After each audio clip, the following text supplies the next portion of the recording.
मैं अपनी फीमेल के साथ जैसे ही अपने पार्टनर के साथ जैसे सेक्स करने जा रहा हूँ तो मेरी इरेक्शन नहीं आ रही। वाई वी आर सीइंग कि एक 20 साल के लड़के को भी ईडी की प्रॉब्लम हो रही है, क्या ये खाने की वजह से है? मूवीज देखते हैं, वीडियोस देखते हैं, उसे देखने के बाद उनको कम एज में ही डिजायर महसूस होने लग जाती है। फीमेल पार्टनर्स होते नहीं है जिनको हार्ट स्ट्रोक एक दो बार हुआ है, उन्हें अपनी लाइफ में 101% इरेक्टाइल डिस्फंक्शन होगा। टाइमिंग्स को बढ़ाने के लिए लोग ले रहे हैं जिस तरीके की चीज़ें, क्या ये लॉन्ग टर्म में इम्पैक्ट करती हैं या ये चीज़ें डेंजरस है हमारी हेल्थ के लिए अगर कोई जा रहा है?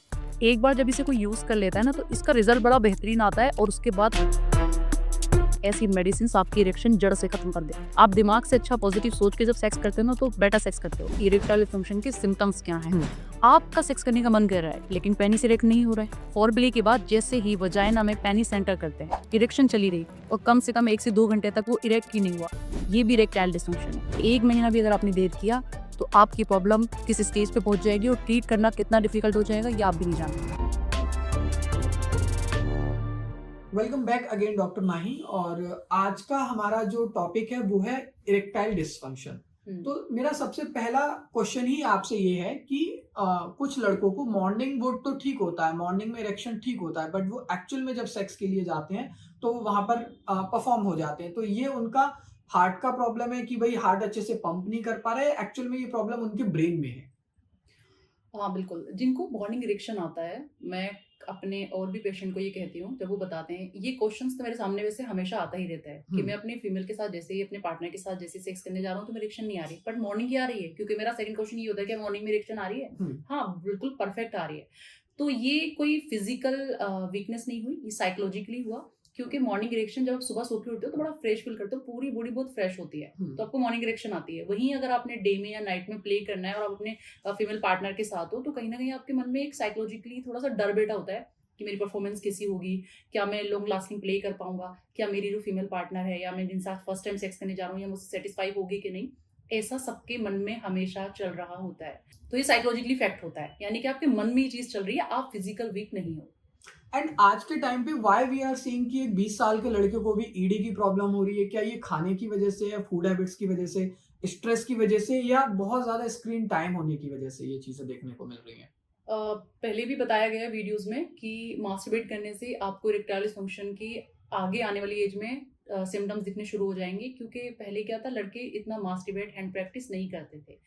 आजकल सोशल मीडिया का ज़माना है, लोग मूवीज़ देखते हैं, वीडियोज़ देखते हैं, उसे देखने के बाद उनको कम एज में ही डिज़ायर महसूस होने लग जाती है, फीमेल पार्टनर्स होते नहीं हैं, तो वो मास्टरबेट करना शुरू कर देते हैं।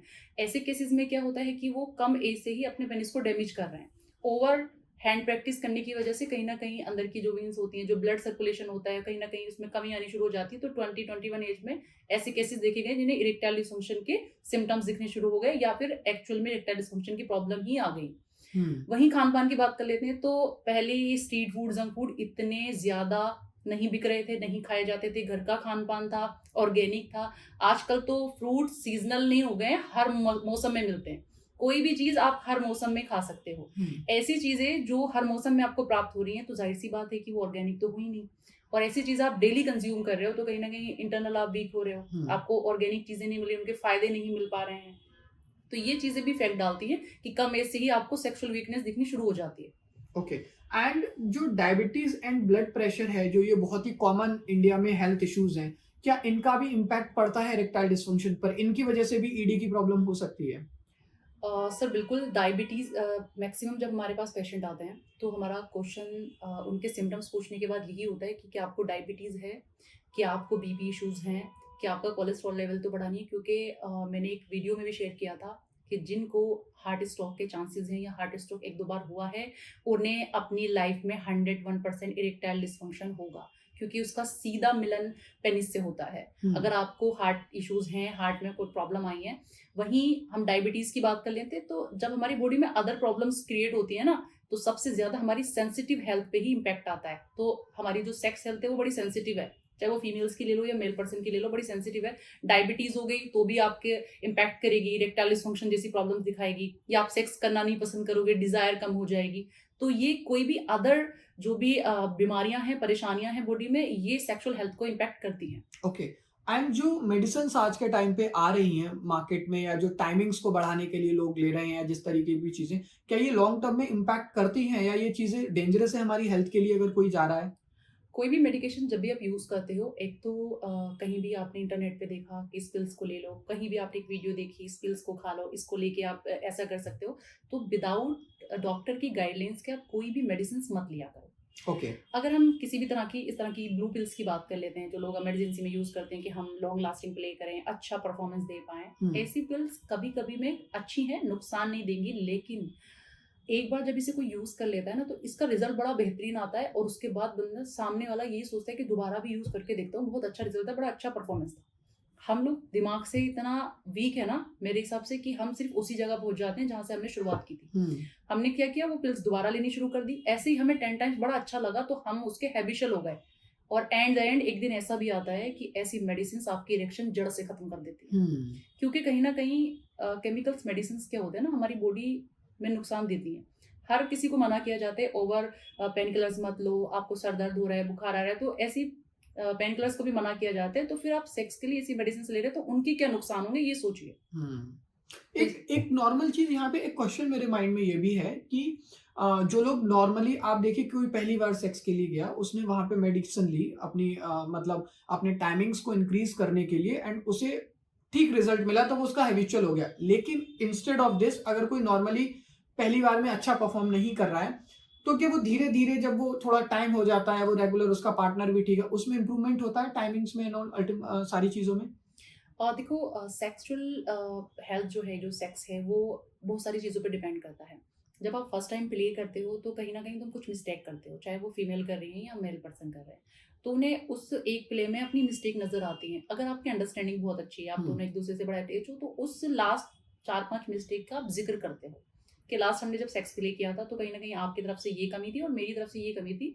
सेकंड प्ले जब भी करेंगे तो इन चीज़ों को हम सही करने की कोशिश करेंगे। ऐसे कपल्स आज के समय में बहुत कम हैं जो कि डिस्कस ही नहीं करते। तो एक बार का जो परफॉर्मेंस है, एक बार डाउन जाने के बाद मल्टीपल परफॉर्मेंस को डाउन कर देता है। वहीं अगर एक अच्छा कपल आपस में डिस्कस करके दोबारा इंप्रूवमेंट करने की कोशिश करता है, डेफिनेटली उनकी सेक्स लाइफ बेहतर होती जाती है। कुछ लोगों के साथ ऐसा होता है कि वो बहुत अच्छा मतलब स्टार्ट करते हैं, लेकिन उन्हें खुद नहीं पता लगता कि एकदम से मिड में बिल्कुल ड्रॉप डाउन हो जाते हैं या वो एकदम से उनका इरेक्शन बिल्कुल चला जाता है। ये भी ईडी में ही काउंट होगा, इरेक्टाइल डिसफंक्शन की प्रॉब्लम है, या ये कोई और चीज है कि वो कोई साइकोलॉजिकल इम्पैक्ट है जिसकी वजह से ऐसा होता है? सर पहली चीज़ तो जब इस तरह के इश्यूज़ आते हैं कि ड्यूरिंग पेनिट्रेशन पेनिस की इरेक्शन जाती है। कई बार फिजिकल वीकनेस भी देखी गई है और कई बार साइकोलॉजिकली भी देखा गया है कि जब एक लड़का सेक्स कर रहा होता है फीमेल के साथ, तो उसका मोटिव अपने आप को सेटिस्फेक्शन के साथ-साथ ज़्यादातर अपनी फीमेल को सेटिस्फाई करने में उसका दिमाग चल रहा होता है। कहीं न कहीं उसके मन में एक चीज़ आ जाती है कि ज़्यादा देर तक कर पाऊँगा कि नहीं? टाइमिंग कितनी होगी कि नहीं? ये सारी चीज़ें जब उसके मन में आ जाती है ना, तो जो सेक्स का प्लेज़र था, जो सेक्स की डिज़ायर थी, वो स्ट्रेस में बदल जाती है और जैसे ही मन में स्ट्रेस आया, पेनिस ऊपर जाता है। इरेक्शन चली जाती है, क्योंकि सारा दिमाग का है। आप दिमाग से अच्छा पॉजिटिव सोच के जब सेक्स करते हो ना, तो बेटर सेक्स करते हो। आप नेगेटिविटी के साथ, स्ट्रेस के साथ, डिप्रेशन के साथ सेक्स तो कर ही नहीं पाओगे।